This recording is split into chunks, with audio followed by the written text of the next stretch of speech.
Այսօր փողոցում մի հատ դեպք եմ տեսել, որ ուղղակի ապշած սենց նայում էի, չէի հավատում, որ դա իրականություն է ընդհանրապես։ Հենց կողքից մի քանի մետր անկում արտաքինից նորմալ տեսքով, տենց adekvat կթվար էլի, եթե հանկարծ չմիացներ հեռախոսը ու խոսեր, այդպիսի մի մարդ է կանգնած, երիտասարդ երևի 35-ից 40 տարեկան, ու զանգում է իր կինը։ Չէ,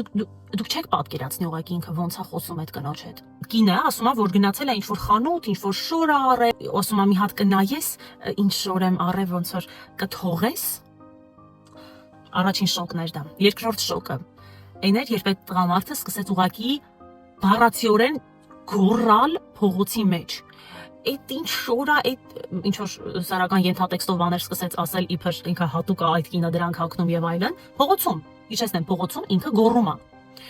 Ու հետո ինչ ասես այդ կնոջը, տո քեզ որտեղից փող երիտասարդ, մարդ է, երիտասարդ զույգ են։ Հիմա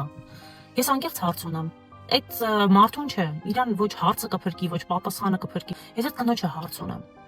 Ինչի համար եք ապրում այդ մարդու հետ։ Չէ, իսկապես էլի։ Նակ այնպիսի տարիքում է ինքը, որ հաստատ այս երկրում կգտնի աշխատանք, որով կկարողանա իրեն պահել ու նույնիսկ երեխային պահել։ Հանուն ինչի եք դուք ապրում այդպիսի մարդկանց հետ։ Ու ինչ ես փողոցում ապշած այդ մասին եմ մտածում, հիշում եմ, որ Facebook-յան խմբերում ինչքան կանայք ու աղջիկներ են գրում այն մասին, որ իրենք կբաժանվեին միանշանակ առանց մի վայրկյան անգամ մտածելու, եթե իրենց ասած չլինեին ծնողները, որ ամուսնացել ես, պիտի մնաս այդ տանը, պիտի հարմարվես եւ ապրես, որ հետ գալու տեղ չկա։ Ջրբաժան է, էլի, ամուսնացել վերջ, դու տուն չունես, վերջացավ, դու տուն չունես, դու պատկանում էիր այս բանին, հիմա վերջ, դու պատկանում ես ինչ որ ուրիշ բանի, դու ինքդ ոչ ոք ես եւ ոչ մի իրավունք չունես։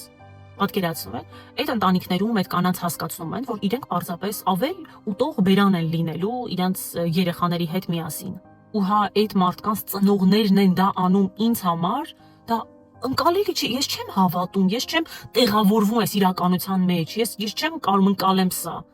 Ոնց կարա մարդու ծնողը իրան ասի, թե ամուսնացել ես, վերջ չէ, դու էլ տարբերակ չունես, այնտեղ ծիծվում ես, ինչ տեսակի բռնության ասես ենթարկվում ես, թե ֆինանսականից մինչև ծանր ֆիզիկական, չէ, կապ չունի, վերջ դու այլևս տեղ չունես, ասենք նույնիսկ բույսը այդ ծաղկամանի մեջ տեղ ունի պատուհանագոգին այդ տան մեջ, բույսը, որ բույս է ինքը, տեղ ունի։ Իսկ այդ մարդը, այդ աղջիկը, որ ծնվել է այդ տանը, տեղ չունի։ Իհարկե միշտ չի, որ հենց այդ է պատճառը նման ամուսիններից չբաժանվելու, բայց շատ դեպքեր կան, որ հենց դա, չգիտեմ, ապշած եմ ուղղակի ու ամենադառը գիտակցումը այն է, որ այդպիսի տղամարդիկ եւ այդպիսի ընտանիքները քիչ չեն։